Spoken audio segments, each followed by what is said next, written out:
¿Alcanzaron? También. Bueno, muy buenos días a todos y a todas.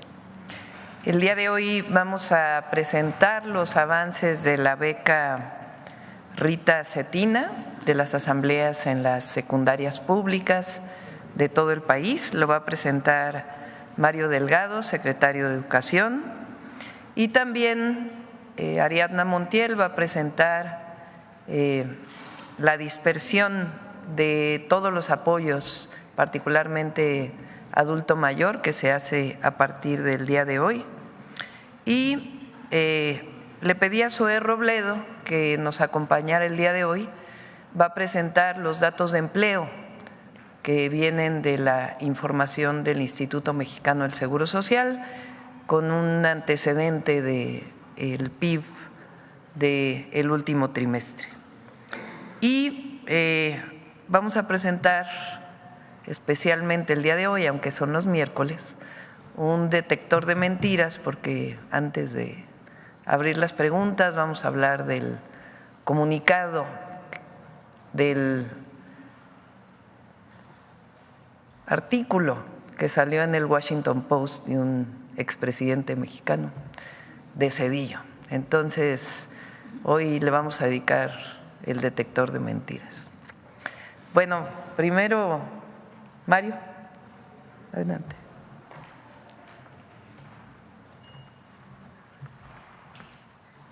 Buenos días a todos y a todas. Con su permiso, Presidenta. Pues justo hace un mes, el 4 de octubre, se presentó aquí la beca Rita Cetina, la propuesta de la presidenta Claudia Sheinbaum para iniciar la universalización de las becas en educación básica. Como se dijo hace un mes, estamos iniciando con las secundarias públicas en el país. Serán 5.6, adelante por favor, 5.6 millones de niños y niñas beneficiarias de esta beca. ¿Cómo vamos? Iniciamos asambleas informativas en las secundarias, convocando a los maestros, a los padres, a las madres de familia, para informarles cómo va a ser esa beca. Explicamos que la beca consiste en 1,900 pesos por familia, más 700 pesos por cada niño, estudiante, integrante de la familia. Hemos realizado hasta el pasado jueves 31 de octubre 23,000 asambleas, 23,223 asambleas, lo que equivale al 66% del total de secundarias, que son 35,000. Incluso cuando se tiene turno en la mañana y turno vespertino, que ya son muy pocas, pero se están atendiendo, informando. Y hemos contactado, adelante por favor, a 2,877,668 padres de familia, 70% de la meta. Vamos a seguir yendo a todas, vamos a cubrir todas las asambleas, las secundarias del país con asambleas informativas, pero ya el próximo lunes, y esto es muy importante, abrimos el sitio de internet para el registro en línea. Para los papás, las mamás tienen que registrar a sus niños. El periodo de registro será del 11 de noviembre al 18 de diciembre en el sitio becaritacetina.gov.mx y también en el sitio de la Secretaría de Educación Pública. Preguntaba la presidenta, bueno, y donde no hay internet, ¿qué vamos a hacer? Justamente en las asambleas que estamos haciendo en las secundarias, estamos detectando dónde no hay internet y ahí van a regresar los servidores de la Nación en este periodo, a partir del siguiente lunes, para hacer el registro. Es un registro muy fácil, no se piden muchos documentos, simplemente lo elemental, la identificación oficial, el comprobante de domicilio y la CURP de los niños, de las niñas, de los adolescentes ya en secundaria. Entonces, a partir del próximo lunes iniciamos ya el registro en línea hasta el 18 de diciembre para que puntualmente a partir del 2025 empecemos a entregar las tarjetas y empiece a llegar este apoyo tan importante para los niños y las niñas de nuestro país. Es cuanto, Presidenta. Vamos muy bien.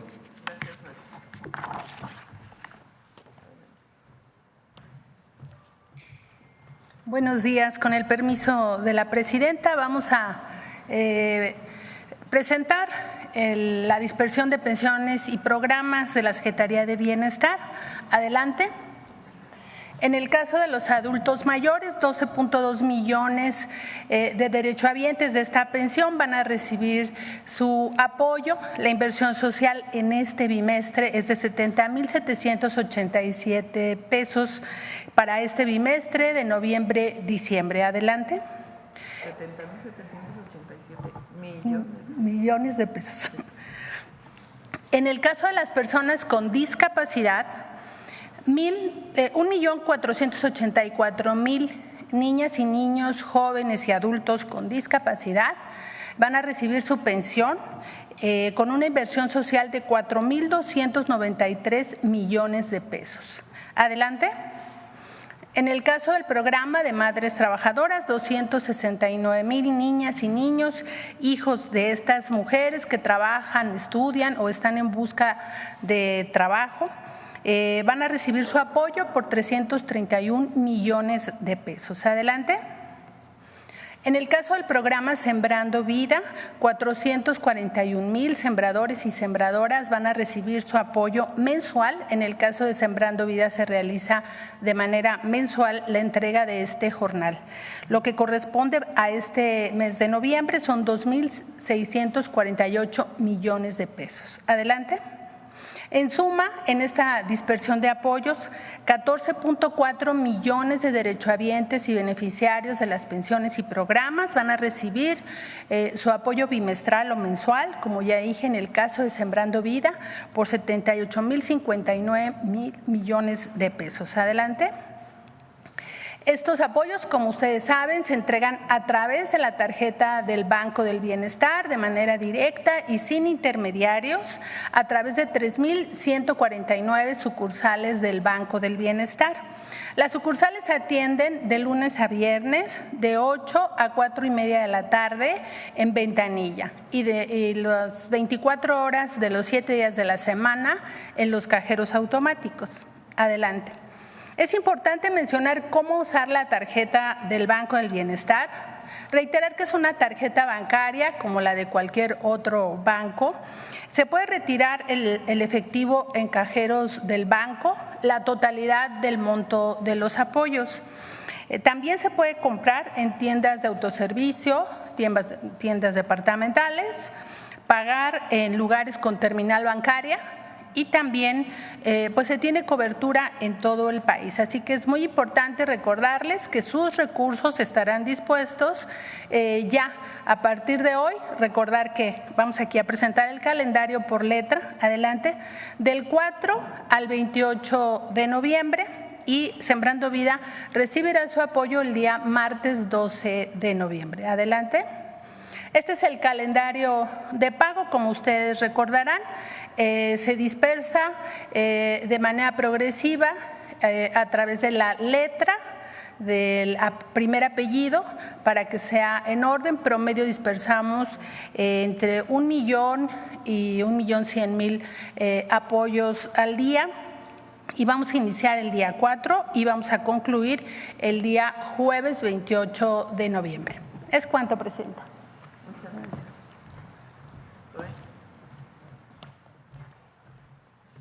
Muy buenos días, con su permiso, Presidenta. Buenos días a todas y a todos. Como se ha comentado, vamos a presentar los datos al cierre del mes de octubre respecto a la creación del empleo formal que se registra en el Seguro Social. Pero antes, un poco de contexto respecto a la solidez y la buena salud de la economía de nuestro país, con algunos datos macroeconómicos. Si nos pueden pasar la primera.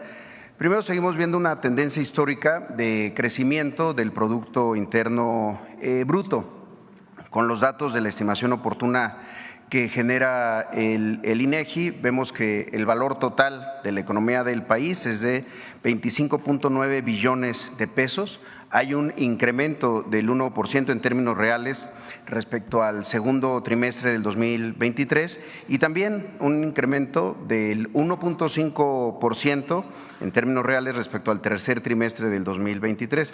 Esto significa que estamos todavía arriba de muchas de las proyecciones que se habían hecho y con el mejor crecimiento trimestral del PIB desde finales del 2021. Ahora, esto en la siguiente, si lo vemos comparado con lo que ocurre en otros países del mundo y con datos oficiales, vemos que para el tercer trimestre del 2024 pues se sigue manteniendo una buena tasa en nuestro país con este crecimiento del 1%. Hay otros países que están por debajo de ese 1% de crecimiento de su Producto Interno Bruto. También un dato adicional que siempre predice o habla de confianza y estabilidad en la economía es el siguiente, que es la cartera de crédito de la banca comercial, es decir, la actividad que tiene el sector privado a la hora de pedir crédito, porque hay confianza y porque además pues, es indicador de que hay actividad. Como lo vemos, llegamos a 4.968 millones de pesos en el crédito real del sector privado y es un crecimiento del 7.1% anual. Esto habla de que hay, insisto, confianza en la economía. Y el siguiente es un dato también interesante del propio INEGI, es el indicador global de opinión empresarial que mide justamente la confianza entre los empresarios del país. Tuvo un crecimiento de septiembre a octubre de 0.2 puntos respecto al mes anterior y lleva 21 meses seguidos a la alza por encima del umbral que establece el propio INEGI de 50 puntos. La siguiente, también para ir entrando al tema particular del empleo, la siguiente, vemos los datos de la ENOE, de la Encuesta Nacional de Ocupación y Empleo de INEGI. Estos son datos al cierre todavía de septiembre, un total de 61.2 millones de personas en edad o en condiciones de trabajar se encuentran ocupadas. Como saben, ENOE mide también lo que se conoce como la economía informal. Esto representa 335,000 personas más con respecto a septiembre del 23 y una tasa de desocupación de 2.9%, es decir, la tasa de desempleo, que también es un buen indicador porque nos mide respecto a otros países del mundo. La siguiente, como lo vemos aquí, México, entre países de la OCDE, sigue manteniéndose con las tasas más bajas de desocupación, solo superado por Japón, que tiene 2.4, pero el resto de las naciones están por encima del dato que reporta nuestro país de 2.9, ahí lo podemos ver, Alemania 3.3, Australia 4.1, Estados Unidos 4.1 y hay países que tienen datos de desempleo más altos, Chile, España, por ejemplo. La siguiente, por favor.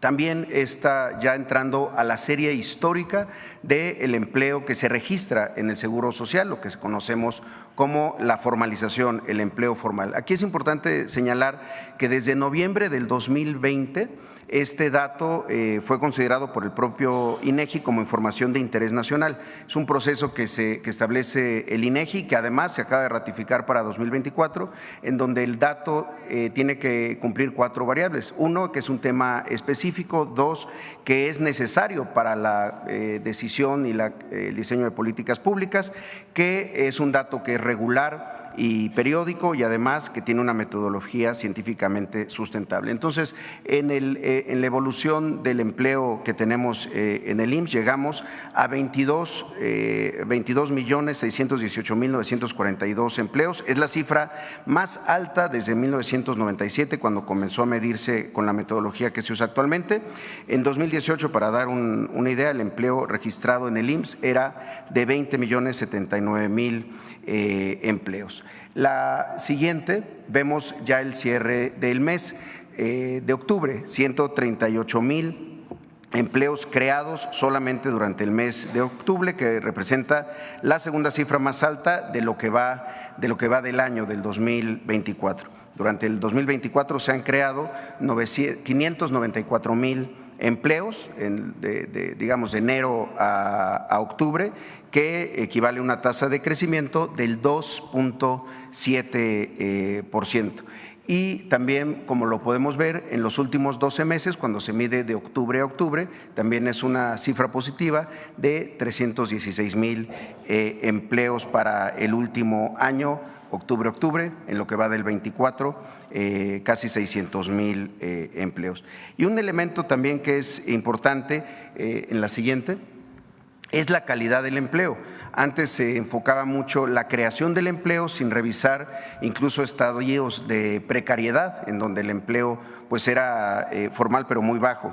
En ese sentido, estamos alcanzando en octubre del 2024 en 580.5 pesos diarios de salario base de cotización, es decir, el salario promedio de los trabajadores y las trabajadoras que están registrados en el IMSS alcanza estos 580.5 pesos diarios. Para darnos una idea, en 2018 se cerró con 352 pesos diarios, es decir, se ha tenido un incremento muy importante. Y en los últimos 12 meses ese mismo salario se incrementó en 49 pesos, es decir, un crecimiento del 9.2%. Finalmente, en la que sigue, podemos ver cómo ha ido ese crecimiento del salario base de cotización, que si lo tomamos para todo el mes, equivale a 17,414 pesos. Este salario base de cotización ha tenido un incremento de 23.4 puntos porcentuales de crecimiento real. Y finalmente, un dato adicional en la siguiente es esta calidad del empleo. 86.6% de los empleos que están registrados en el IMSS son permanentes, es decir, más de 19.5 millones de empleos son permanentes, y en lo que va del año, 96.7% de los puestos han sido permanentes, frente al empleo eventual, que muchas veces está vinculado a actividades económicas cíclicas o que van incrementando y bajando a lo largo del año. Un dato también a destacar, y es la última que tenemos aquí, es la participación de las mujeres en el mercado laboral.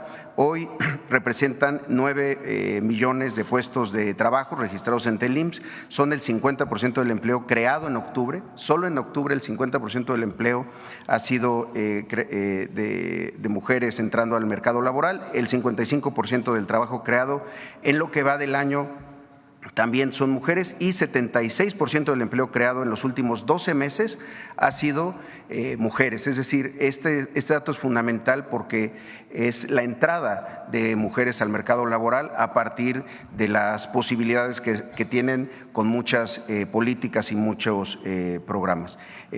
Sería todo por nuestra cuenta, señora presidenta. Muchísimas gracias. Vamos con el detector de mentiras.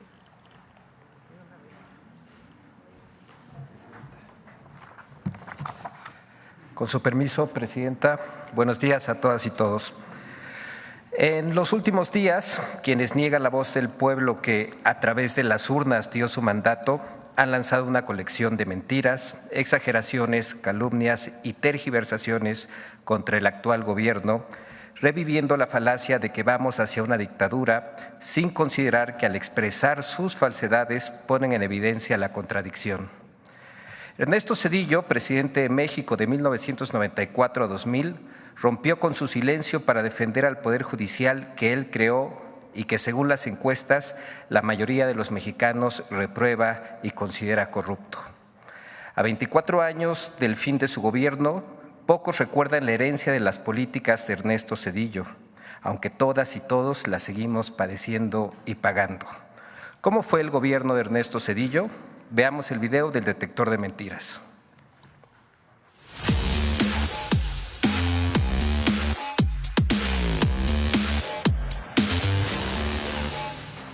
Desde su exilio dorado en empresas y organismos financieros de Estados Unidos, Ernesto Zedillo reaparece como el nuevo guía moral de una derecha extraviada, molesta, derrotada ante la mayoría del pueblo y dicta cátedra de autohalagos.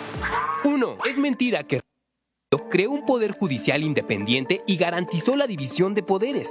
El 1 de noviembre de 2024, Ernesto Zedillo publicó un artículo en el Washington Post en el que asegura que con su reforma de 1994 consiguió un poder judicial independiente, omitiendo que fue un decretazo del mismo Zedillo el que rediseñó la Suprema Corte de Justicia y que 30 años después, alrededor del 70% de los mexicanos considera un órgano corrupto e ineficaz. Entre el 5 de diciembre de 1994 y el 26 de enero de 1995, en menos de 2 meses, Ernesto Zedillo presentó y promulgó las reformas a 20 artículos de la Constitución, aprobadas con mayoría en el Congreso de la Unión por el PRI y el PAN, que mediante la figura de jubilación inmediata separó de su cargo a los 26 ministros de la Corte.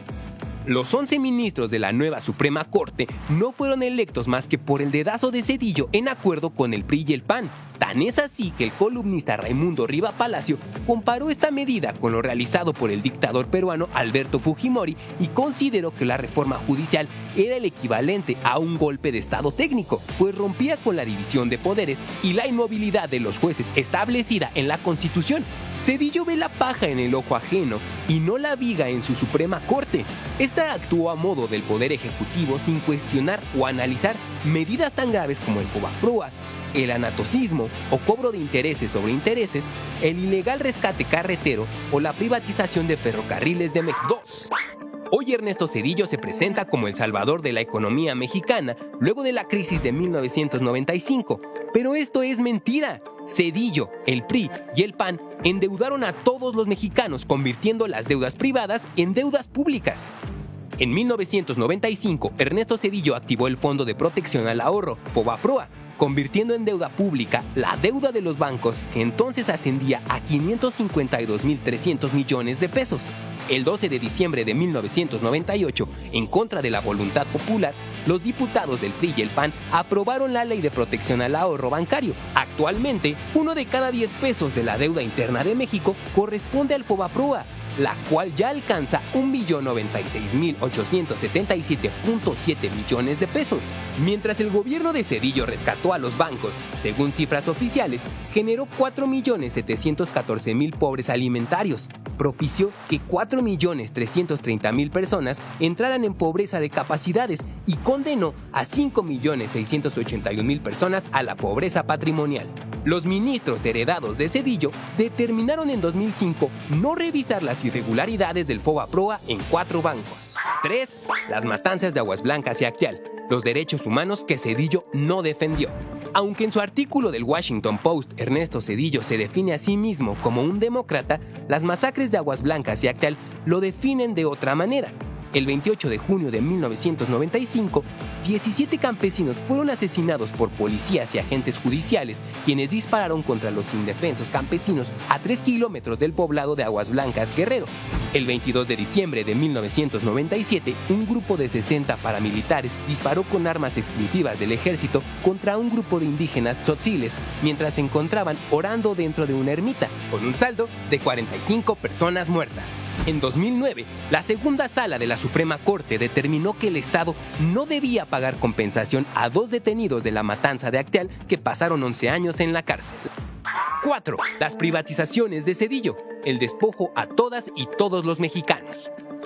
Ernesto Zedillo continuó con la política neoliberal y las privatizaciones iniciadas por Carlos Salinas de Gortari. De 1994 a 2000, Zedillo privatizó puertos, aeropuertos, minas, satélites y el negocio del gas. La privatización férrea se llevó a cabo mediante la concesión a empresas privadas por 50 años, incluida una al Grupo Ferroviario Mexicano, empresa filial de Union Pacific, en la que Ernesto Zedillo participó en su consejo de administración tras finalizar su presidencia, materializando así la puerta giratoria. Durante su gobierno, Zedillo benefició a una empresa ferrocarrilera privada y luego esta lo benefició a él.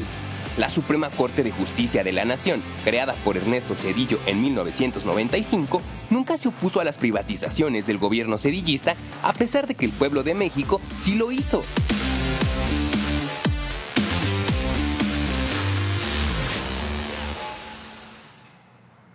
Muchas gracias, Presidenta. Muchas gracias. Nos acompaña también Carlos Torres, subsecretario de Bienestar, y quien nos ayuda también con todos estos datos que presentó Zoe Robledo. Bueno, vamos a las preguntas. Adelante. Buenos días, presidenta. Buenos Daniela días. Díaz, de la agencia Sputnik. Preguntarle, en la víspera de la elección presidencial que se realizará mañana en Estados Unidos, pues bueno, quisiera saber su opinión respecto. Por un lado, tenemos pues a Donald Trump, que es el candidato republicano que realmente ha sido muy vocal respecto a sus planes que tiene hacia con México, el endurecimiento que se podría esperar en materia migratoria, económica.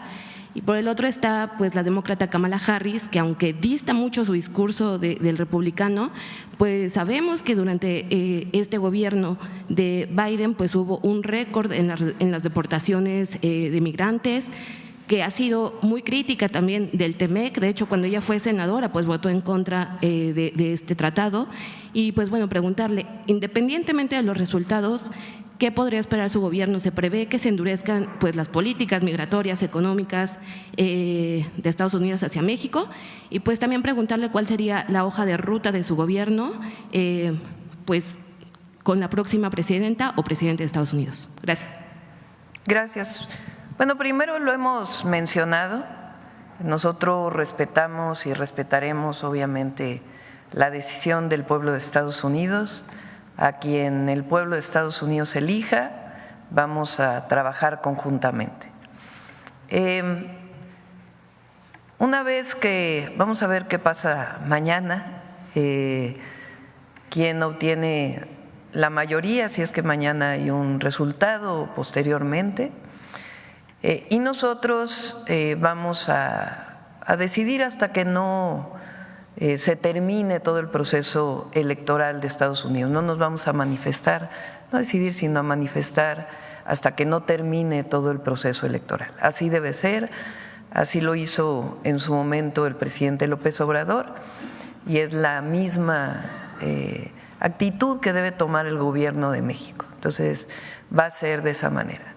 Una vez que las instituciones estadounidenses electorales tomen su decisión respecto al próximo presidente o presidenta de los Estados Unidos, estaremos ya en contacto con el próximo presidente o presidenta.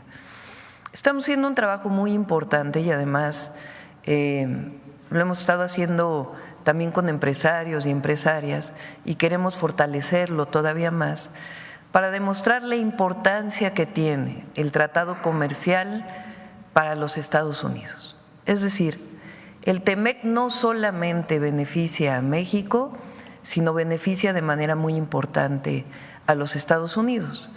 Esa fue la manifestación que tuvieron aquí en la reunión del 15 de octubre que tuvimos con varios empresarios y empresarias estadounidenses de la Cámara de Comercio.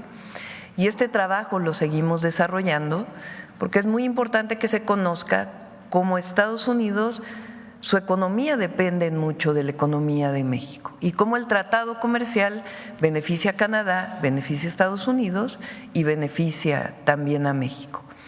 Como lo dije desde la toma de posesión, el tratado nos complementa, no hay competencia entre las naciones, entre nuestros países, sino al contrario, nos complementa.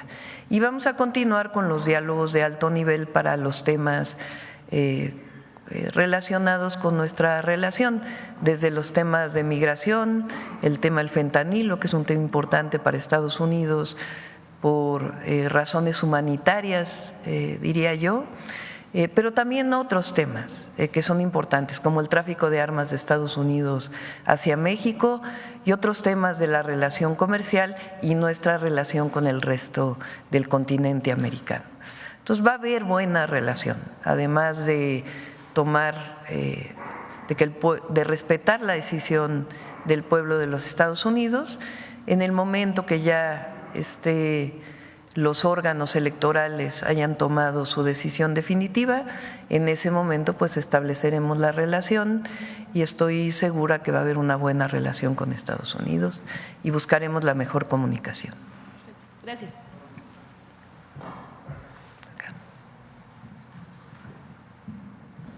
Muchas gracias, presidenta. Nancy Gómez de Sin embargo.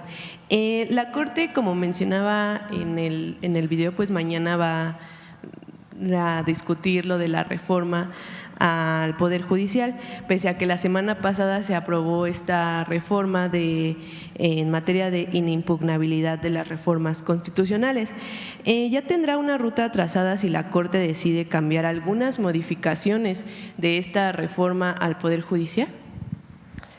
Primero, de acuerdo con distintos constitucionalistas que trabajan cerca de nosotros y al mismo tiempo con la propia consejera jurídica, formalmente deberían retrasar la decisión dada la publicación en el Diario Oficial del cambio constitucional, en donde el artículo o el inciso 1 del artículo 61 de la Ley de Amparo hoy es constitucional.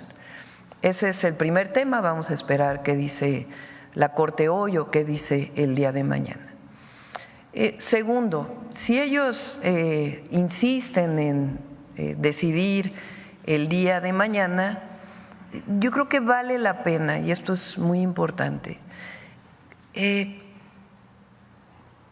todas y todos sepamos que quien está cometiendo una falta es la Corte. Es muy importante que lo conozca el pueblo de México. Es decir, la Corte recibe un amparo de partidos políticos que no tienen personalidad jurídica, primer problema, para poder presentar estos amparos. Segundo, porque son partidos políticos que en todo caso se rigen por las leyes electorales y en todo caso debería de ser ante el Tribunal Electoral del Poder Judicial de la Federación. Segundo, no podrían haberlo recibido por lo que decía la Ley de Amparo, pero ahora que es constitucional que el amparo no puede ser parte de la revisión de una reforma constitucional, pues deberían tomar esto en cuenta. Y tercero, ya fue publicada la reforma constitucional. Entonces, están legislando sobre una reforma constitucional. ¿A quién le corresponden las reformas constitucionales? Al legislativo, al constituyente. ¿Quién es el constituyente en México? Las 2/3 partes de la mayoría en la Cámara de Diputados, las 2/3 partes de la mayoría en la Cámara de Senadores y la mayoría de los congresos locales. A ellos les corresponde cambiar la Constitución. Eso lo dice claramente la Constitución de la República. Lo que quiere hacer ahora la Corte es legislar, cambiar lo que ya es una resolución del constituyente.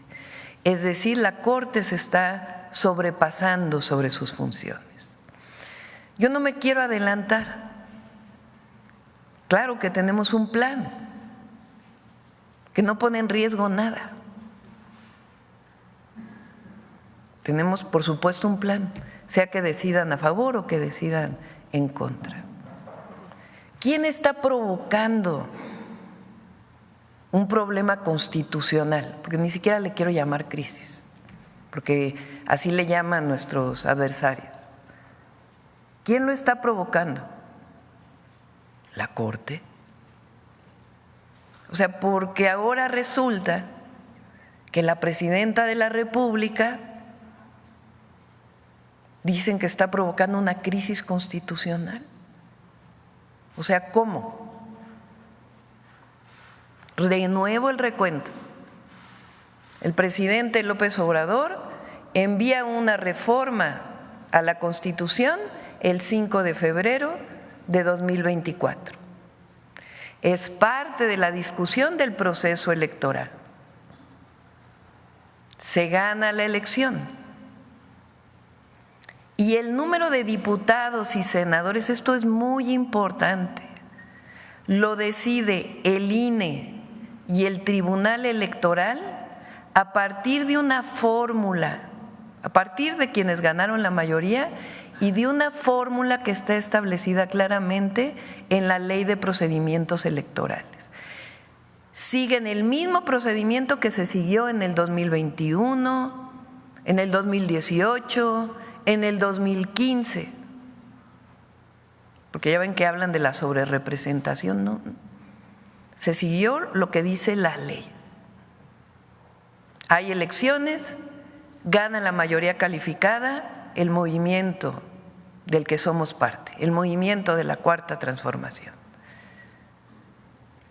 ¿Qué hace el Congreso? Abre una discusión de más o menos un mes en todo el país por si hay alguna propuesta adicional sobre la que envió el presidente. Llega el nuevo Congreso y vota la reforma constitucional. La Cámara de Diputados gana más de las 2/3 partes. La Cámara de Senadores gana 2/3 partes. Y luego la mayoría de los congresos estatales votan a favor de la reforma al Poder Judicial. Se valida la reforma constitucional en el Congreso, tal cual lo dice la Constitución, se lo envían al presidente López Obrador para que lo publique en el Diario Oficial de la Federación y lo publica el 15 de septiembre del 2024. Reforma constitucional publicada en el Diario Oficial siguiendo todas las reglas establecidas por la Constitución y las leyes. Y la Corte de pronto, con 8 ministros y ministras, quiere cambiar lo que decidió el pueblo de México, lo que decidió el constituyente. Todavía ayer el ministro Juan Luis González Alcántara dice, es que queremos una negociación. ¿Con quién quieren una negociación?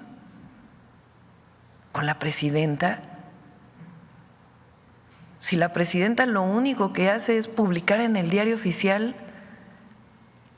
lo que decide el constituyente. ¿Estamos de acuerdo? Estamos de acuerdo. Pero el constituyente podría haber decidido otra cosa. Si ya es reforma constitucional, ya es parte de la Constitución. Y ahora es estos 8 ministros y ministras de la Corte, 8, y uno de ellos que siente que tiene la atribución para cambiar la Constitución. O sea, ¿cómo?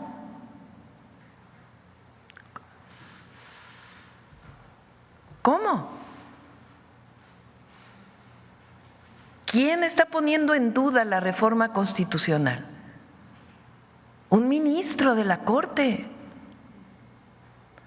Entonces, por eso yo nuevamente digo, vamos a esperar a ver qué dice la Corte y cómo votan.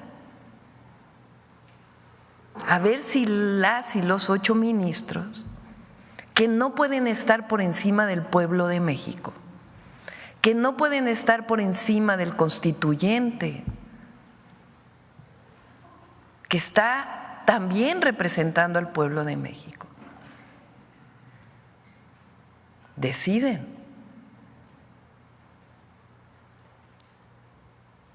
Si votan todos a favor de el proyecto del ministro González Alcántara, que por cierto, en su casa fue donde se llevó a cabo la ilegal reunión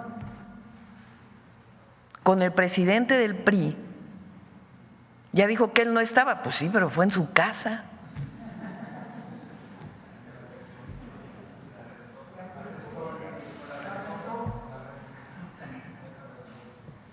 Bueno, este ministro, que la verdad, con todo respeto, ¿dónde quedaron sus principios constitucionales?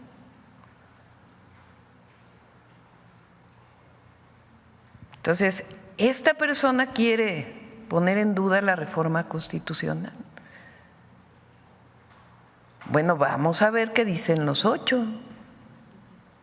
Entonces, vamos a esperarnos. Pero tiene que quedar muy claro que 8 ministros no pueden estar por encima del pueblo de México. Y que quien está poniendo en duda la reforma constitucional, que ya es parte de la Constitución, no es la presidenta de la República, son los 8 ministros y ministras. Por eso yo digo que recuerden sus clases de derecho, que recuerden su formación y vamos a ver cuál es la votación. De cualquier forma, nosotros estamos preparados para una o para otra. Ahora, fíjense, y lo menciono, un expresidente de México, hoy vocero, bueno, siempre fue vocero del conservadurismo, pero hoy más todavía. Fíjense dónde publica su artículo. Para empezar, ¿lo publicó en un periódico de circulación nacional? No. ¿Lo publicó en sus redes sociales exclusivamente? Lo publica en un periódico de Estados Unidos, el Washington Post. ¿No les parece que algo no está bien? O sea, ¿a quién le está hablando? ¿Al pueblo de México? ¿Desde un periódico en Estados Unidos? Pues lo hubiera publicado en Reforma, en el Universal, en Milenio, en el Excelsior, en ¿quién me falta? Proceso, el Heraldo, cualquiera.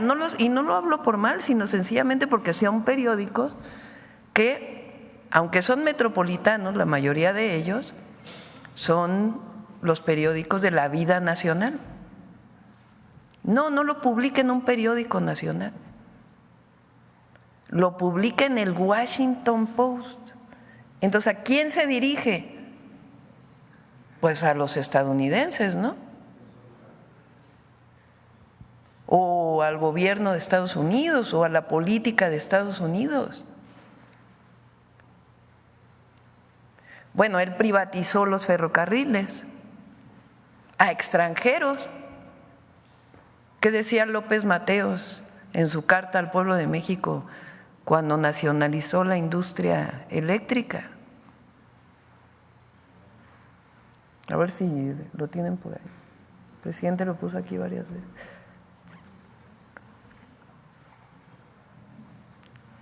Él quiso privatizar. Bueno, es el artículo del Washington Post, miren, váyanse al final. Es ampliamente aceptado que la elección de jueces por voto popular socava la imparcialidad, independencia e integridad judiciales, pilares de un sistema jurídico justo y equitativo. Estoy hablando como hablaban los presidentes de entonces. Incluso en Estados Unidos, donde esto ocurre a nivel estatal y local, pero nunca a nivel federal o en todos los estados, ha sido criticado por los académicos legales. Los legisladores de Morena se basaron en un precedente estadounidense cuestionable para justificar su acción. Pero hay una última parte donde él interpreta qué quiere el pueblo de México, ¿no? Por ahí. ¿O esa es la última parte? Bueno, él cambia la Constitución, quita a todos los ministros y ministras, ministros creo que eran entonces puros hombres, y elige a 11, él en alianza con el PAN y con el PRI, y ahora nos dice que eran independientes, súper independientes, cuando ni siquiera se atrevieron a decir algo sobre el Fobaproa, la mayor estafa a los mexicanos y mexicanas. Bueno, decía López Mateos, Más adelante.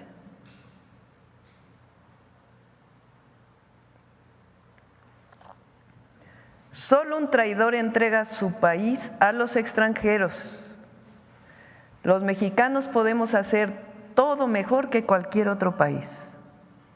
Cuando un gobernante extranjero me pregunta si hay posibilidad de entrar al negocio de los energéticos o a la electricidad, le respondo que apenas estamos independizándonos de las invasiones extranjeras que nos vaciaron el país, pero que en tanto los mexicanos sí queremos invertir en el petróleo americano o en su producción de energía eléctrica, por si quieren un socio extranjero.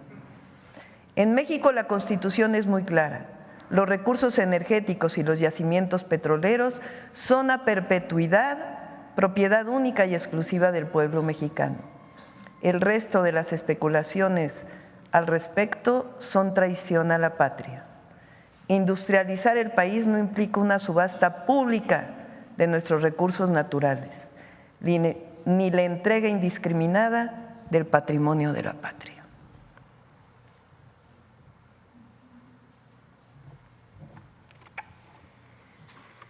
Entonces se escribe en un periódico de Estados Unidos cuando él entregó ferrocarriles y quiso privatizar la industria eléctrica, privatizarla por completo, solamente no pudo hacerlo por las movilizaciones populares y porque venía la elección al siguiente año. Pero su objetivo era privatizar la industria eléctrica. Entonces, bueno, regresando, vamos a esperar a ver qué dice la Corte y ya sabrán nuestra respuesta para entonces. Muchas gracias. La segunda pregunta sería sobre el INE. La semana pasada usted mencionaba que pedía que analizaran bien lo del presupuesto como previsto, ¿no? El que habían el borrador, digamos, del presupuesto de los 13,000 millones, pero justo el jueves publicaron, bueno, después de una sesión del Consejo General, volvieron a repetir esta cifra, ¿no? Los 13,000 millones de pesos, incluido un monto por más de 1,000 millones de pesos para financiar un bono por carga de trabajo para su personal, mandos operativos y consejeros electorales. ¿Estaría de acuerdo con este presupuesto que van a enviar a la Cámara de Diputados? ¿Lo respaldaría? No, no estoy de acuerdo. De hecho, entiendo que van a revisarlo nuevamente y si no, pues vamos a enviar un escrito, porque no entendemos cómo es que habían dicho que máximo eran 7,000 millones de pesos y ahora están prácticamente duplicando. Entonces, se puede llevar a cabo la elección sin un monto tan importante. No hay financiamiento a partidos políticos, como en el caso de las elecciones que tienen apoyo directo del presupuesto público para hacer las campañas electorales. Entonces, creemos que se puede hacer con menos recursos. Muchas gracias.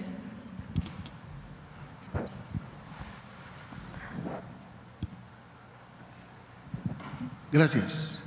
Buenos días, Presidenta. Primero, preguntarle, porque se está cumpliendo un mes exactamente de su gobierno, preguntarle la forma de calificación que va a tener con los secretarios, con el primer gabinete, con el gabinete ampliado, toda vez que, pues como profesora frente a aula, como científica, como investigadora, hay toda una planeación, una supervisión y también reglas de operación por cumplir. Entonces, ¿cómo va a ser esa calificación de 0 a 10, por metas? ¿Cómo lo tiene diseñado? Somos un equipo de trabajo. Nos reunimos periódicamente para ver los distintos temas. En algunos casos nos reunimos por gabinetes y si no, por los proyectos prioritarios. Y todos trabajan muy bien. Y entre todos nos ayudamos. Somos un muy buen equipo y así va a seguir siendo, estoy segura. Muy bien. En el ámbito internacional, en el programa de Voces del Periodista le hemos dado seguimiento al tema de Valencia a través de nuestro representante en España, el maestro Guillermo Rocafort. Y ya mencionaba la lentitud de los gobiernos para dar atención inmediata en ese momento que se requería. Hoy la prensa internacional y nacional traen sus primeras planas y las redes también, los compañeros han destacado la tragedia de una manera brutal, incluso la visita de los reyes de España a una de las provincias, bueno, pues fueron recibidos con lodo, con insultos por su retraso en la atención a las víctimas. ¿Qué mensaje le manda en primer lugar al pueblo de México y cuál es la opinión que tiene de esta gestión gubernamental?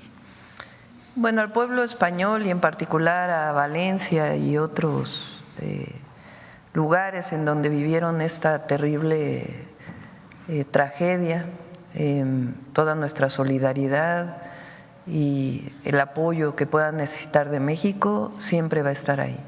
El secretario de Relaciones Exteriores estuvo pendiente desde el primer momento y toda nuestra solidaridad y apoyo.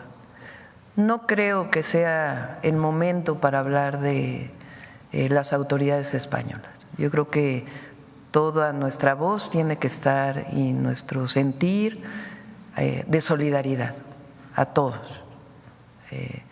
Hay diferencias en algunos temas, pero eso no quita que siempre sea nuestra solidaridad por encima de todo.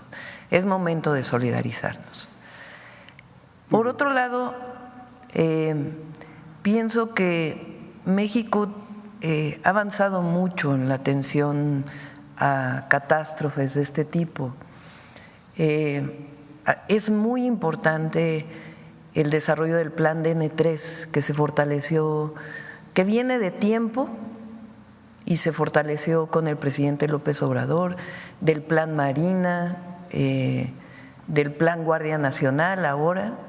Son muy importantes. Es importante que sepa la población que es el único caso en donde el ejército, las regiones, las zonas no requieren una orden superior para intervenir.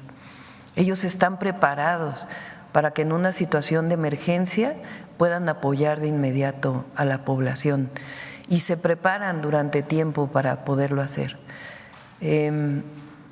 Y al mismo tiempo, por más que se haya dicho que el Fonden y todo esto, hay un presupuesto establecido claramente en el presupuesto de egresos de la Federación para apoyar en estos casos. Así fue en Otis, con el presidente López Obrador, que no solo fue el Otis, sino en otros huracanes que se vivieron. El de Oaxaca fue el Ágata. Fueron 15 fenómenos y a nosotros en el caso del huracán John, que se destinaron o se están destinando cerca de 7,000 millones de pesos porque estaba apartado el presupuesto para estos momentos. Entonces hay que agradecer a las Fuerzas Armadas, a la Secretaría de Bienestar que está preparada para situaciones de este tipo. Y en estos momentos lo único que hay que hacer es brindar nuestra solidaridad. Solo para agregar que nosotros en la revista digital impresa llevamos su fuerte presencia y labor en el caso de Acapulco, porque lo traía después de la luna de miel en la toma de protesta y la primer visita ya como jefa de gobierno. Entonces ahí lo destacamos. Y para terminar, un tema que tiene que ver con la justicia histórica a una mujer. El 7 de noviembre próximo se cumplen 124 años de que nació la escritora y bailarina Nelly Campobello. Nelly Campobello, que fue una gran artista en términos, sí, de escritora, pero también como directora de la Escuela Nacional de Danza. Esta maestra, al final de sus vidas, vivió una vida muy trágica porque fue secuestrada por sus sirvientes y por un abogado que fue coludido en ese momento. Y muchos años después, a través de una larga lucha que dieron los periodistas de cultura, fueron localizados los restos de la escritora Nelly Campobello en el pueblo de Progreso, gran Progreso histórico, Progreso Obregón, en Hidalgo, a 20 minutos de Pachuca, y se rescataron los restos, se hicieron homenajes, se escribió la obra completa, se reeditó, me invitaron a escribir el prólogo, y solo para recordar con una vergüenza nacional que en el año 2002 el juez 55 de lo penal, Rafael Santana Solano, determinó la absolución de los secuestradores, Enrique Fuentes León por falta de pruebas y también de Claudio Niño Fuentes. Entonces fueron los magistrados Maurilio Domínguez Cruz y Javier Raúl Ayala Casillas quienes ratificaron la sentencia de primera instancia, mientras Adolfo Javier Andrade Martínez votó en contra. Esto quiere decir que fueron sentenciados a 27 años de prisión y 2 años después cambiaron a todo el grupo de magistrados y fueron absueltos. Entonces, hoy, por memoria de la maestra Nelly Campobello, estamos haciendo esta denuncia que esperamos que no sea destiempo para que sean identificados estos jueces que actuaron de una manera muy corrupta porque liberaron a estos delincuentes.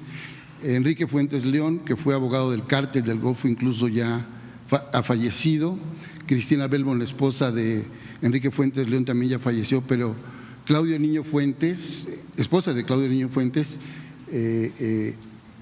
sigue vivo. Entonces hay ahí un tema incluso de cinismo, porque se le ha entrevistado y dice, pues como yo ya fui sentenciado 2 veces, no puedo ser juzgado sobre el mismo acto. Entonces el tema era la exposición en este momento en homenaje a la maestra y pedirle a las autoridades del Fondo de Cultura y también de la Secretaría de Educación Pública que tomen muy en cuenta la labor de la maestra Campobello para ver si puede estar en el Paseo de las Escritoras en Los Pinos y también que se reedite su obra a través del Fondo de Cultura Económica. Ese es el comentario. Gracias. Sí, qué bueno que haces la denuncia y recuperamos a Nelly Campobello. Adelante acá. El micrófono para que se escuche. Gracias. Muchas gracias y mucho gusto. Vengo la primera vez desde que tomo protesta como presidenta. Y bueno, escuchando lo que dice el compañero con respecto a lo que pasó en Valencia, doctora presidenta, en México y particularmente hablo de la región donde vengo, soy Susana Carreño de Radio Universidad de Guadalajara en Puerto Vallarta, Canal 44 y la red periodística de Puerto Vallarta. El Atlas de Riesgo es un documento que normalmente no respetan los municipios, no respetan los estados. Y voy a hablar específicamente de Puerto Vallarta y de Bahía de Banderas. Durante la administración del presidente Andrés Manuel López Obrador, que venimos aquí a hacer una serie de exposiciones de deslaves, de derrumbes que había donde no deben de estar construyendo y la forma en que lo están haciendo. La maestra María Luisa Albores, en ese entonces secretaria del Medio Ambiente, acudió y fue con todo su equipo de trabajo, Senapred, todos, Sofema, todos estuvieron ahí, presentaron un dictamen y bueno, a partir de ese momento la Semarnat hizo presencia en Puerto Vallarta, en Bahía de Banderas, todos los colectivos, tuvimos reuniones, medios de comunicación con la secretaria.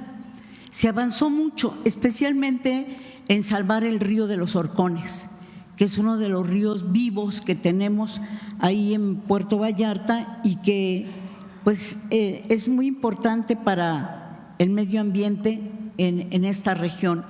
Y por un lado quisiéramos que se diera un área de protección hidrológica y biológica a la cuenca de los ríos de los Horcones de Puerto Vallarta y que pertenece también al municipio de Cabo Corrientes. Eso, el resolutivo salió a favor porque querían con una empresa hacer una hidroeléctrica. El pueblo se unió y se salvó ese río, pero necesitamos que se haga una declaratoria. Así como ese trabajo, muchos otros hizo la Semarnat. Se hicieron la clausura de varios desarrollos. Algunos modificaron el proyecto, lo adecuaron, cumplieron la ley, solicitaron las mías, perfecto, pero otros no, la gran mayoría. Siguen construyendo y yo había comentado que, por ejemplo, proyectos de 2 torres llevan 30 pisos cuando eran de 13. Es un cinismo, es una impunidad, es el tráfico de influencias que se ha dado, administraciones municipales pasadas y bueno, también hay que decirlo, en su momento la Semarnat. Le comento que todavía existen MIAS del 2005, excepción de MIAS. Hay varios edificios del 2005, del 2004, sí, que corresponde al periodo de Vicente Fox. Él por ahí tiene un desarrollo también. Y bueno, todas esas fechas, esa región, Puerto Vallarta, Bahía de Banderas, donde está San Pancho, San Francisco, se vieron impactados. Ya escuché el otro día en la conferencia matutina que dijo usted que ya la Semarnat va a centralizar las manifestaciones de impacto ambiental. Eso es magnífico. Pero ¿qué va a pasar con todos aquellos desarrollos que no les importa la ley? Siguen construyendo, incluso sin permisos de habitabilidad, están vendiendo. Eso es los que construyen. Pero también hay otra modalidad, Presidenta, de desarrollos que se anuncian en las redes, no existen y están fraudeando a las personas. El tema inmobiliario es muy delicado en Puerto Vallarta, en Bahía de Banderas también, pero en Puerto Vallarta. Yo tengo aquí toda la lista de desarrollos, se los traigo porque llevo varios años con este asunto. Por la defensa del medio ambiente, compañeros como Javier Armenta, estudiantes de la universidad, fueron detenidos por defender un parque, el Parque Huentitán, en donde pretenden también hacer una construcción. También en Bahía de Banderas, los compañeros Eric Saracho, varios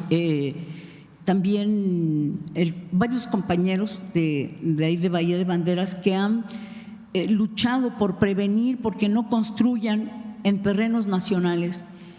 Fueron también agredidos, amenazados. En el caso de Puerto Vallarta hay un desarrollo que se ha aprovechado de más de 6,000 metros cuadrados de patrimonio nacional. Y así, pues me podría llevar yo mucho tiempo en esto, pero sé que usted tiene la sensibilidad que tiene que ver con el medio ambiente, que tiene que ver con lo que pasa del cambio climático y todo esto, y por eso acudimos a usted de nueva cuenta, como en su momento lo hicimos con el presidente, avanzamos, logramos como lo del río Los Horcones y algunas otras cosas, pero queremos reunirnos de nueva cuenta ahora con la nueva titular, Alicia Bárcenas, con ella nos queremos reunir todos los colectivos, tanto de Jalisco como de Nayarit, y hacerle una presentación de todo lo que pasa, de todo lo que hemos ido documentando. Aprovecho de decirle que es tanta el trabajo colectivo que el 20 del pasado mes de octubre se organizó un primer torneo de pesca de basura.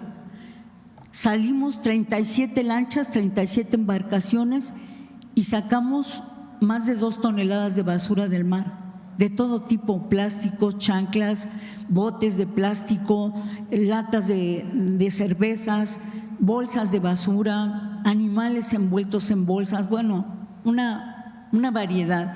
Y aprovechando también que está el secretario de Educación y que ahora van a sacar la comida chatarra de las escuelas, ya nos estamos organizando con algunas instituciones como la Escuela Secundaria Técnica 15, conocida en Puerto Vallarta como La Pesquera, porque estamos por 0 residuos y queremos contagiar a todos en Puerto Vallarta, en Bahía, en todo donde se pueda, para que ahora que sale la comida chatarra, paralelamente salga la basura, que los niños y los jóvenes aprendan a separar, que hagamos algo por el medio ambiente, porque sentimos que se está deteriorando mucho también el tema de los animales, la violencia. En Jalisco últimamente han salido notas de agresión a los animales, a las yeguas, a todo tipo, ¿no? Incluso agresiones a los cocodrilos. Nosotros invadimos su hábitat y ha habido también pues este tipo de violencia contra los animales. Nosotros en Radio Universidad de Guadalajara y Canal 44 de la Universidad de Guadalajara llevamos una agenda ambiental desde hace muchos años y es lo que estamos haciendo. Es la primera vez que encontramos respuestas y queremos seguir en este tipo de relación y que nos digan qué hacemos. Estamos dispuestos todos a trabajar, Presidenta. Sí, claro que sí. Le voy a comentar a Alicia. Es una mujer que pues lleva toda su vida dedicada a la justicia ambiental y a la defensa de los recursos naturales. Es muy sensible y seguro puede darle continuidad a este trabajo que inició María Luisa Albores. Y también vamos a revisar el tema de los desarrollos inmobiliarios. Aunque son la mayoría de ellos del ámbito estatal o incluso municipal, sí es importante que ahí está el Estado de Derecho. A veces se habla en otros ámbitos del Estado de Derecho y no en esto, que significa sencillamente cumplir con las reglas. Aquí cuando fui jefa de gobierno de la Ciudad de México, la fiscal hizo un trabajo muy importante para desenmascarar una red que se le llamó el cártel inmobiliario, vinculado con autoridades de la alcaldía Benito Juárez, del Partido Acción Nacional, y ella pues hizo una defensa muy grande de este proceso y al mismo tiempo pues la revisión administrativa que le corresponde al Ejecutivo. Entonces vamos a ver cómo nos coordinamos con los estados, los municipios, para evitar que siga violándose el uso de suelo y al mismo tiempo estas declaratorias de las que hablas y el apoyo por parte de la Secretaría de Medio Ambiente. Sí, y que cada municipio, cada estado y particularmente los municipios cumplan con el atlas de riesgo. Protección civil es prevención, está bien que reaccionan, pero es prevenir y necesitamos que para que ustedes como gobierno federal doten de recursos a los municipios y a los estados, primero cumplan la ley, primero cumplan el atlas de riesgo, porque luego se vienen los huracanes, no tienen, construyen donde quieran, se vienen las catástrofes y entonces sí, gobierno federal, rescátame. Cuando desde un principio deben de respetar la ley y empezando por ese documento que es tan importante, esa herramienta para la prevención. Presidenta, otro asunto que tiene que ver con la región, aquí también traje con el expresidente Andrés Manuel López Obrador el caso del poblado de Mismaloya. Gracias a un joven que trabajaba en ese entonces en Gobernación, se me escapó el nombre, de apellido Kim, no lo recuerdo en este momento, pero él, gracias a su trabajo, pudo rescatar una acta de defunción. Con esa acta de defunción se paró el desalojo de los habitantes de Mismaloya. Se avanzó, ya el presidente instruyó a que fueran a medir, a que fueran a ver de qué manera se rescataba la población. Pero obviamente que hay intereses muy oscuros porque uno de los magistrados del Tribunal 13 Agrario, él forzosamente quiere llevar a cabo una diligencia que ya no es, primero porque ya se murió la señora y se exhibió el acta de defunción. Porque ahora nos damos cuenta que había funcionarios inmersos, nos damos cuenta de que ya se habían repartido la comunidad y que ya habían planeado saquear y desalojar a todos los habitantes. Esto lo tiene en este momento la Secretaría de Gobernación, se lo dejó Luisa María, ahora la nueva titular. Le comentamos a Rosa Isela que le dé seguimiento. Y bueno, pues sí. Seguimos. Gracias por tu presencia. Muchas gracias. Gracias. Aquí. A ver, Hans, y luego la compañera. Nos vamos así a ver si nos da tiempo. Muchas gracias, Presidenta. Hans Salazar, de Noticiero en Redes. Preguntarle primeramente, la Corte aplazó una resolución de amparos de Bimbo y Bebiendo y se devolvió a un tribunal colegiado el caso de Sabritas contra la regulación de la publicidad en productos con etiquetado de advertencia respecto a lo que contienen. La pregunta sería, esta obstaculización de esta implementación de las políticas públicas en materia de salud que protegen derechos humanos y particularmente a las niñas y los niños, ¿qué postura tiene usted, Presidenta, respecto a esta respuesta o este actuar de la Corte? No conozco en particular las razones, pero lo cierto es que el etiquetado es algo fundamental. Incluso hasta los más neoliberales hablan de la importancia de la información para el consumidor. Y en este caso, pues es información que establece la Secretaría de Salud de el contenido de los alimentos.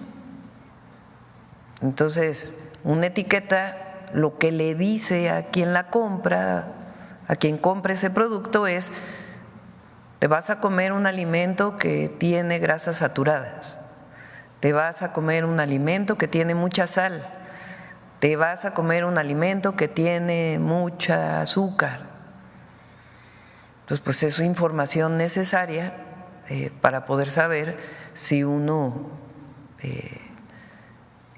consume el alimento o no, o cada cuántos días lo consume. Entonces, en particular en los casos de salud, porque este es un tema de salud de las y los mexicanos. Ahora, cuando cerremos la conferencia, vamos a pasar la cápsula de vida saludable, que justamente habla del problema de la obesidad, que se ha incrementado en la población mexicana, particularmente niños y niñas, y tiene que ver con el tipo de alimentación. Y esto no es que sencillamente es una situación que provoca daños a la salud, no solamente en el momento que puede hacerlo, sino en el mediano plazo, en el crecimiento de los niños y las niñas. Entonces, la Corte, los juzgados, pues si en algo tienen que cuidar es en los temas ambientales, en los temas de la salud, a pesar de la fuerza de una empresa. Entonces ellos están, los magistrados, las ministras, los ministros, pues para proteger la salud también en términos jurídicos, en términos legales. Entonces, pues voy a revisar en particular este caso, pero yo estoy de acuerdo en las etiquetas y viene ahora las reformas para lo de los vapeadores, las drogas sintéticas, todo eso es parte de las propuestas que hizo entonces el presidente López Obrador y con nosotros les vamos a dar continuidad y vamos a esperar al Congreso de la Unión. Bien, Presidenta, le agradezco la respuesta. La segunda pregunta sería en torno al G20, que usted ya ha anunciado en esta conferencia que va a asistir, sobre su agenda, si ya tiene contempladas algunas reuniones bilaterales, actividades en concreto, propuestas que vaya a llevar a este encuentro internacional, si nos pudiera platicar un poco más detalladamente. Si gustan, le pido a Juan Ramón de la Fuente que venga un día. También son reuniones en donde acompaña también Banco de México y Secretaría de Hacienda normalmente, por la característica del G20. Vamos ya tenemos un plan, se van a tocar, es en Brasil y uno de los temas centrales que se va a tocar es la pobreza. Entonces, tenemos la posibilidad de participar en varias mesas. Entonces, si quieren, invitamos a Juan Ramón y platicamos un día sobre lo que vamos a ir a presentar al G20. Y por último, Presidenta, permítame insistir un poco más. El día de hoy se publica una encuesta donde se le da, los resultados son a usted un respaldo del 70%, que coincide también en otras encuestas que han estado saliendo, el alto respaldo que tienen al inicio de su gobierno, después de el primer mes. Y también una de las preguntas en esta encuesta fue que el 49% respaldan los cambios a la Constitución, que ya están, eso es de aclararse, en torno al Poder Judicial, y solo el 26% es quien no está de acuerdo o quien tiene alguna diferencia al respecto. Yo insistirle y preguntarle en este contexto, y visto que principalmente las voces que han estado pues planteando cosas como se han atrevido, y aquí también lo ha mencionado, sobre la posible destitución, lo han dejado ver contra usted, a pesar de los 36 millones que la respaldan en la votación, la más alta, de hecho, en la historia de nuestro país. Todo esto se ha deslizado principalmente por medios tradicionales, principalmente, que respaldan a estas voces del conservadurismo, de la reacción a los cambios profundos, y también, hace un momento también lo comentaba, al margen de la negociación. Hoy salen diversos medios impresos donde le dejan el margen de la negociación. Casualmente también hay voces que a veces apoyan la reforma, a veces este zigzagueo que se menciona mucho, o que se llegó a mencionar mucho con el expresidente López Obrador. ¿Qué le respondería a los que dicen tiene margen de negociación la presidenta, se le está ofreciendo esta oportunidad? En concreto, ¿qué le respondería, presidenta? Perdón por la insistencia, pero sí me gustaría su respuesta. No se puede negociar lo que ha decidido el pueblo y lo que ya es Constitución. Ya es parte de la Constitución la reforma al Poder Judicial. Véanlo al revés. ¿Qué ocurriría si en contra de la decisión del constituyente? O sea, critican el poder unipersonal, ¿no? Estos personajes. Sí los han leído, ¿no? Se dicen en contra del poder unipersonal que ejerció el presidente López Obrador y que ahora quiere ejercer la presidenta. Pero piden que la presidenta negocie algo que ya decidió el constituyente. Entonces, ¿cómo?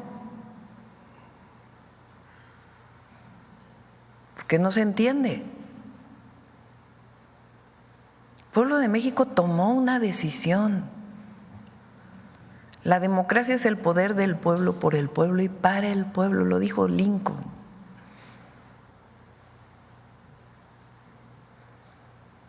El 39 constitucional es claro sobre la soberanía.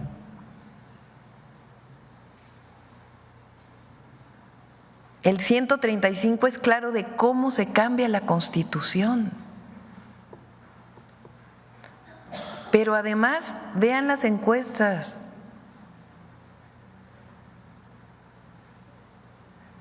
Ya lo dijo algunos que estaban en contra nuestra, Diego Valadez, ya es Constitución, ahora vamos a trabajar para que entre todos y todas la elección de jueces, de las y los jueces, ministros y magistrados salga bien y participe muchísima gente.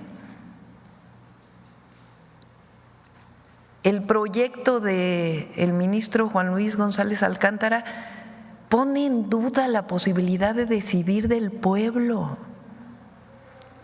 Es que es increíble. Es que no se han dado cuenta que México ya cambió. Durante toda mi campaña hablé de que estamos por construir el segundo piso de la Cuarta Transformación, que estamos viviendo un tiempo de transformación en México, que el pueblo de México apoya mayoritariamente. Dije, va a continuar la Cuarta Transformación y es tiempo de mujeres. Fueron las dos cosas que dije durante toda la campaña y que a la fecha sigo estableciendo. Pero por alguna razón, quizá porque afecta a sus intereses, hay un grupo que dice, no, es que esto no es democracia. O sea, ¿cómo no va a ser democracia elegir a jueces, ministros y magistrados? ¿No es democracia eso? ¿Pero el dedazo sí es democracia? O sea, el dedazo garantiza la autonomía del Poder Judicial, pero la elección del pueblo al Poder Judicial no garantiza la independencia. No sé si se fijan la contradicción de sus argumentos. Son argumentos que no tienen sustento. México se está transformando para bien. Claro, en la época de los 90, cuando gobernaba Zedillo, pues había un Fobaproa y el pueblo no estaba tan consciente y organizado como ahora. Pero eso no quiere decir que estuviera a favor. O cuando la Corte dijo que no se revisara el Fobaproa, eso no quiere decir que el pueblo estaba a favor de ello. Sencillamente la Corte recibía instrucciones del presidente de la República. Bueno, hasta los de la Corte lo saben, más ellos. Pero ahora resulta que se va a quitar la independencia. Por eso, en mi toma de posesión, y lo dije antes, si hubiera querido la presidenta elegir a los ministros por dedazo, pues hubiéramos hecho una reforma como la de Zedillo, que se vayan los actuales ministros y la presidenta nombra a los nuevos. No estamos en eso, no estamos en el viejo dedazo, eso ya es parte del pasado. Ahora la democracia no es de las élites, es del pueblo, que es la esencia de la democracia. No, fíjense la profundidad. ¿Quién va a elegir? El pueblo de México. ¿Qué tienen que cumplir quienes van a participar? Porque también es eso, ¿no? No es que van a llegar jueces, ministros, magistrados, que va a haber una crisis del Poder Judicial porque no tienen experiencia, no saben. Bueno, se pide 8 de promedio en la carrera, 9 de promedio en la materia. Para magistrados, magistradas, ministras, ministros se pide experiencia. Hay una comisión que de manera pública va a hacer entrevistas. ¿Cuándo se había visto eso? Sí, México cambió, sí cambió. Y eso es lo que quiere el pueblo de México. ¿Por qué tenemos el reconocimiento? Porque no hemos traicionado. Porque eso fue a lo que yo me comprometí. No mentir, no robar y no traicionar nunca al pueblo de México. Y mientras no traicionemos al pueblo, el pueblo nos va a apoyar. Mientras estemos cerca del pueblo, el pueblo nos va a apoyar. Porque aquí no hay divorcio entre pueblo y gobierno, como era en el pasado. Entonces, la reforma al Poder Judicial es parte de este proceso de transformación. Hay algunos comentócratas que se burlan porque digo, esto va a ser ejemplo para el mundo. Y estoy segura que así va a ser.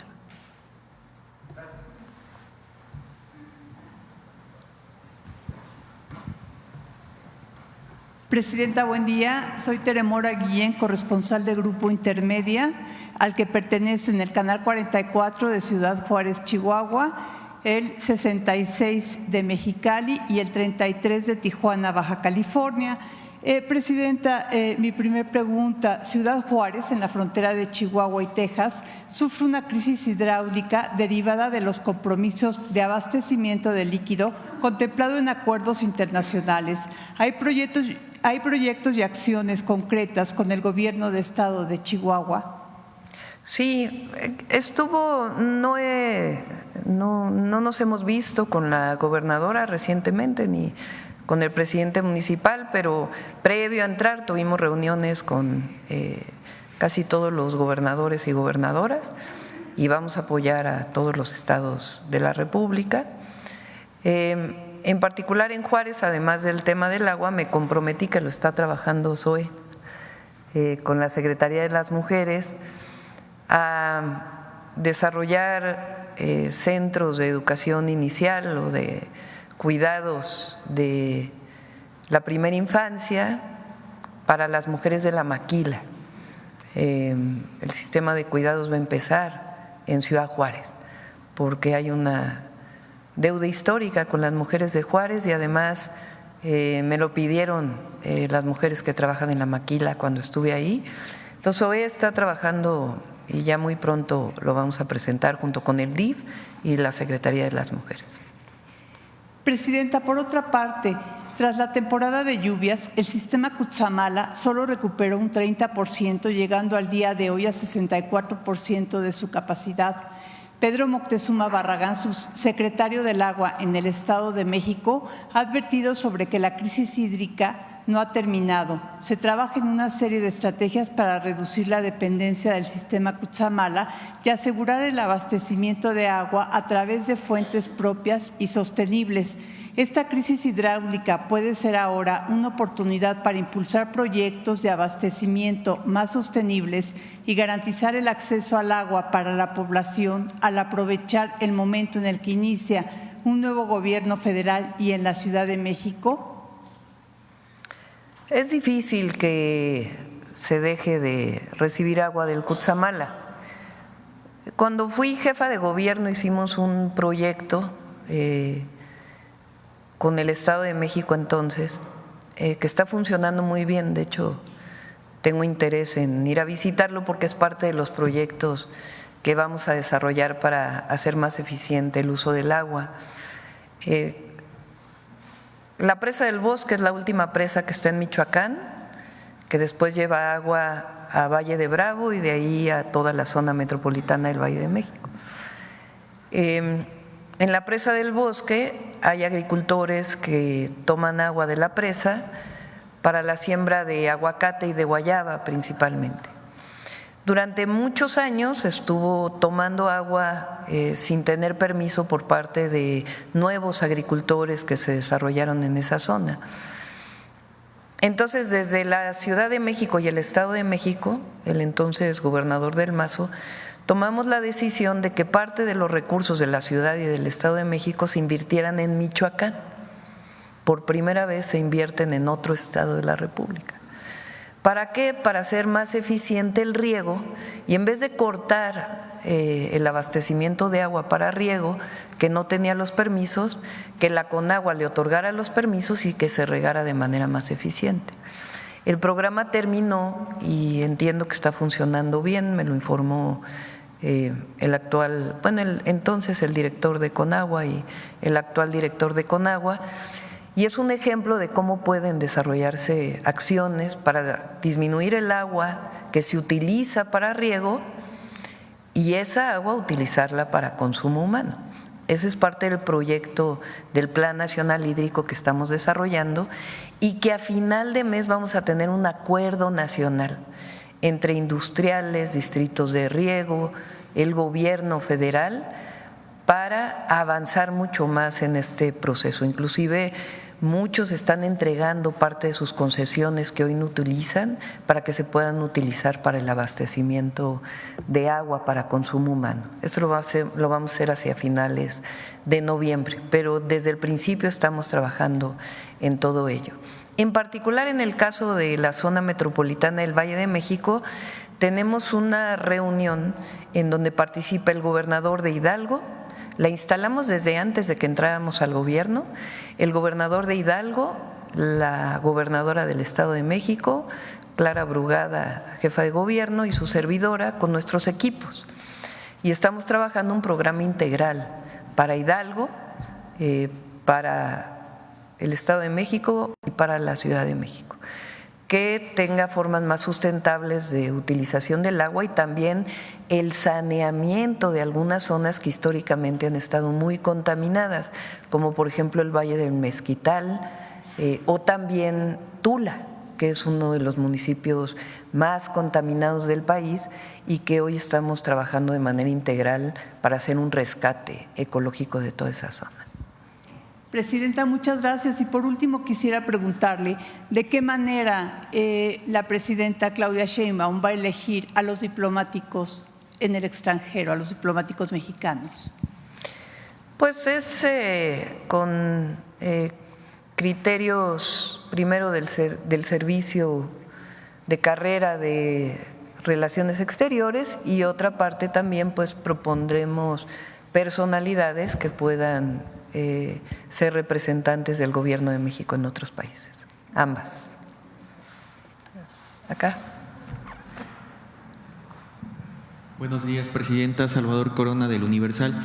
Doctora, viendo el panorama que usted comenta, que está el pueblo de México por encima de su derecho, de la reforma al Poder Judicial, si invalidan parcialmente la reforma al Poder Judicial, ¿usted va a acatar esta resolución que propone el proyecto del ministro? Vamos a esperarnos, no comamos ansias. Vamos a esperar a ver qué decide la Corte y a partir de ahí ya daremos nuestra posición. Mencionaba que tiene un plan. ¿Cuál sería esta línea que ya correría o vaya para? Vamos a esperar a que decida la Corte y a partir de ahí conocerán ya nuestra Bueno, y nada más su opinión sobre lo que proponía el ministro, que la ley de supremacía constitucional no podría aplicarse a la reforma al Poder Judicial, dado que fue publicada después de la reforma. El ministro sabe también que en el caso de reformas constitucionales es la única forma en que puede haber retroactividad. También el ministro lo sabe. Entonces ya tienen un esquema, ya tienen un panorama de que la elección de jueces va. Por cierto que la supremacía constitucional está en la propia Constitución, ya lo leímos aquí el jueves, ¿no? El jueves. O sea, ahora resulta que es novedad la supremacía constitucional, pues si está en la propia Constitución, que es la ley suprema. Pero ya vamos a esperarnos a ver. Vamos a darles el beneficio a los ministros y a las ministras, a ver cómo votan este martes o el día que vayan a votar.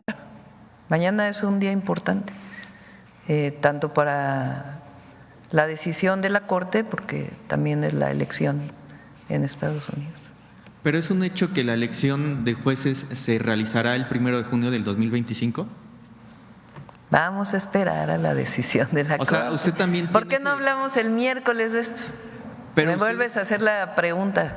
Ahí me vuelves a hacer la pregunta el miércoles, a ver. Vamos a ver qué decide la Corte Pero mañana. nada más que le insiste un poquito, sí, ustedes tienen el beneficio de, o sea, ¿están en duda todavía de que pueda detenerse o frenarse un poco? El pueblo de México va a votar por jueces, por las y los jueces, magistrados y ministros. El siguiente año. Pero vamos a esperar a ver qué decide la Corte. ¿Pero sí es el siguiente año? Vamos. Ok. Doctora, y nada más en una segunda pregunta, el día de hoy se manifiestan integrantes de la familia Levarón, saber si a 5 años de esta masacre que sucedió en Sonora habría pues ya esclarecimiento de los hechos, ya se cerró el expediente, incluso si hay podría haber algún acercamiento con con la familia, pues. Hay 36 detenidos por parte de la Fiscalía General de la República de este lamentable suceso.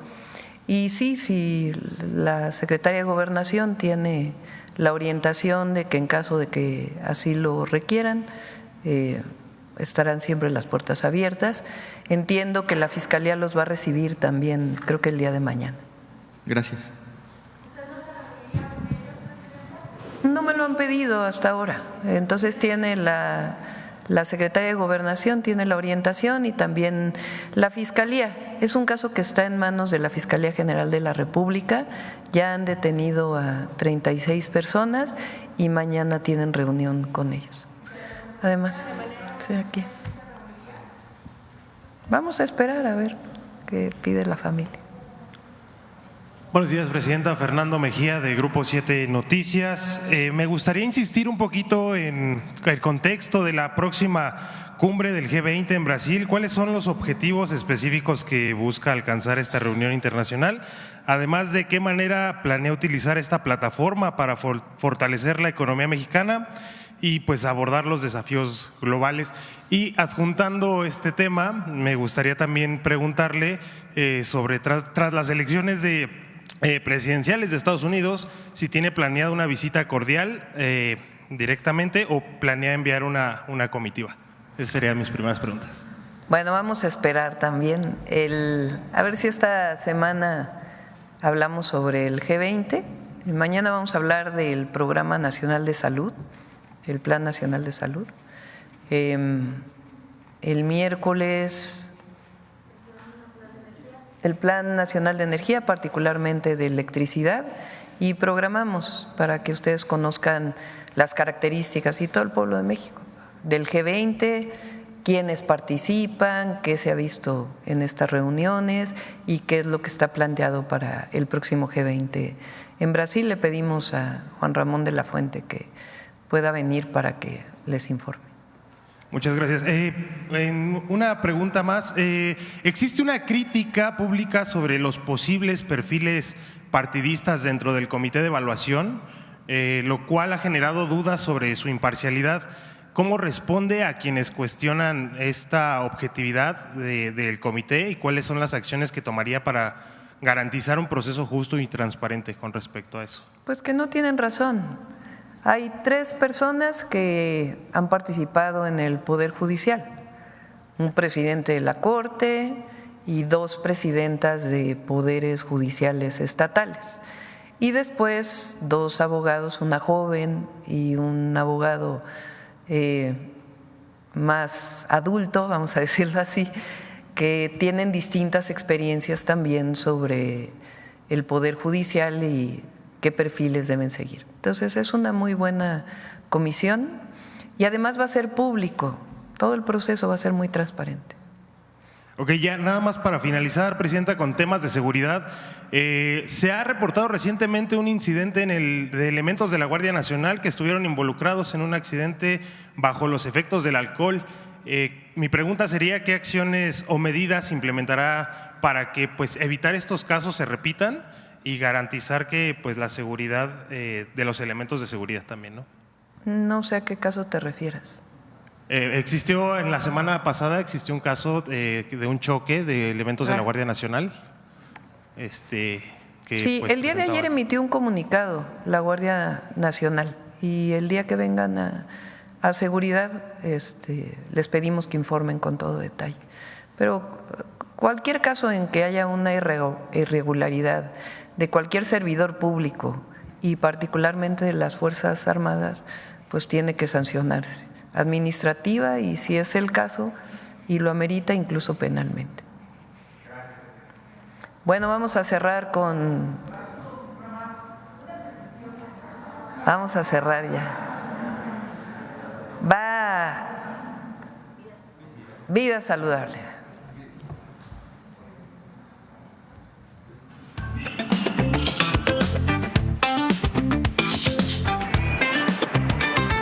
El principal problema de salud que enfrentamos en México es el elevado índice de obesidad. Según datos del Instituto Nacional de Salud Pública, el 36.9% de las y los mexicanos adultos viven con esa enfermedad. Y si no hacemos algo, para 2030 podría ser prácticamente la mitad de la población adulta. El riesgo es enorme. Padecer obesidad incrementa la posibilidad de sufrir diabetes, hipertensión, dislipidemias, enfermedades cardiovasculares, accidentes cerebrovasculares y varios tipos de cáncer.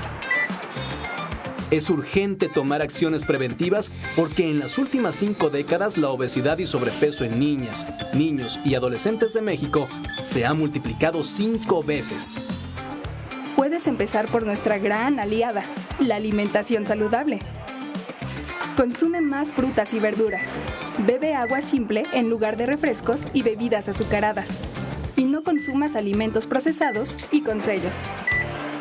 Para que te des una idea, una sopa instantánea de vaso contiene la 4ª parte de grasas saturadas y la 5ª parte del sodio que necesitas al día. Y eso en apenas 64 gramos de alimento. Es mejor si eliges una alimentación balanceada con los nutrientes que necesitas para estar bien. Por ejemplo, la dieta de la milpa. También incrementa tu actividad física, aunque sea poco a poco. Muy pronto verás los resultados. Y lo más importante, acude a tu clínica o centro de salud para que un especialista te evalúe, supervise y te dé seguimiento. Todas las personas tenemos derecho a una vida saludable. Alimenta bien tu vida. Come frutas y verduras. Muchas gracias a todos y a todas. Nos vemos mañana. Gracias.